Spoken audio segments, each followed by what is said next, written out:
7 ગુજરાતનો અવાજ। નમસ્કાર દર્શક મિત્રો, i7 ન્યૂઝ ગુજરાતીની સાથે હું છું આપની સાથે પાયલ બામભણિયા। તો જોઈએ આજના મહત્વના સમાચાર। જાલોદ તાલુકા પુસ્તકાલય ₹5.27 કરોડના ખર્ચે મહિલા રેસિડેન્ટલી અદ્યતન સુવિધાવાળી બિલ્ડિંગ સાથે 130 જાલોદના ધારાસભ્ય શ્રી મહેશભાઈ ભુરિયાની તારીખ 15/10/2025ના રોજની લેખિત રજૂઆત કરતા મંજૂર કરવામાં આવી।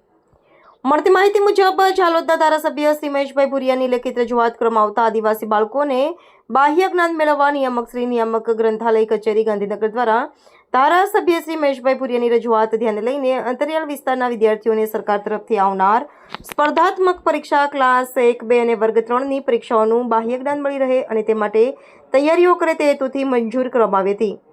આમ જાલોદના ધારાસભ્ય શ્રી મહેશભાઈ ભુરિયા બાળકોના ભવિષ્યની પણ ચિંતા કરીને જાલોદ તાલુકામાંથી સારો દેખાવ કરીને સ્પર્ધાત્મક પરીક્ષાની પૂર્વ તૈયારી કરે અને પોતાનું જીવન થોડું ઊંચું બનાવે એવા હેતુથી ચિંતા કરતા જોવા મળ્યા છે, જેનું ટૂંકા ગાળામાં બાંધકામ શરૂ થનાર છે અને જાલોદ લીંબડી વિસ્તારના અભ્યાસ કરતા બાળકોને લાઇબ્રેરીનો લાભ મળનાર છે, જે બાળકોનું ભવિષ્ય ઉજ્જવળ બનશે।